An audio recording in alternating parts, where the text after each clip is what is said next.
Bonjour à toutes et à tous. Quelques petits éléments de correction de l'exercice 6 page 300 dans lequel on vous dit vous avez une lampe branchée avec un générateur et vous voulez savoir ce qui va se passer lorsqu'on va brancher un moteur en série ou en dérivation, notamment au niveau de l'éclat de la lampe. Donc si on branche le moteur en série, on se retrouve avec ce montage là. Si on veut monter le moteur en dérivation, on se retrouvera avec le montage ici. Alors vous avez un montage ici qui est un petit peu plus subtil que simplement ce qui est proposé ici. C'est tout simplement pour qu'on puisse comparer. Donc qu'est-ce que j'ai fait ici?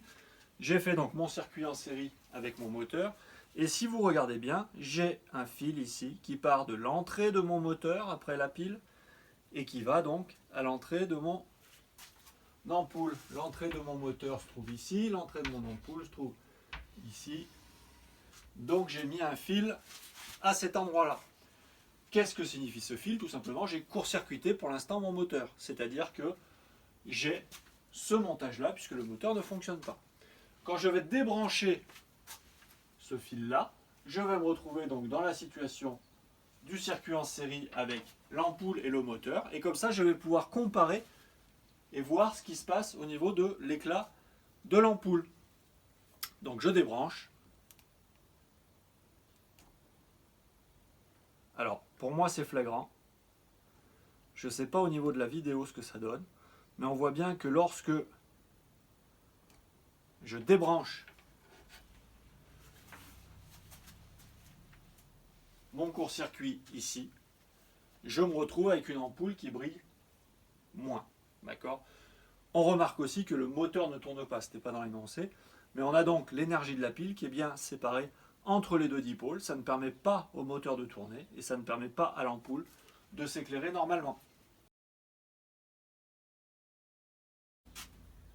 Donc ici nous allons étudier cette fois le montage en dérivation, donc qui est ici. Pareil, j'ai un petit peu modifié mon montage pour qu'on puisse comparer les deux montages en un seul. Donc cette fois j'ai ajouté ici un interrupteur qui pour l'instant est sur arrêt, c'est-à-dire qu'il est ouvert. Donc on voit bien que sur ma boucle, sur ma maille ici, principale qui contient le moteur, c'est ouvert. Donc le moteur ne tourne pas.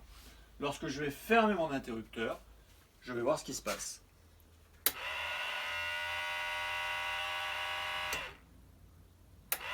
Donc ici on voit bien que l'interrupteur se met à tourner et que l'ampoule brille normalement. Alors ici la pile est peut-être un petit peu usée puisqu'on constate qu'il y a une légère diminution de la luminosité de l'ampoule. Voilà.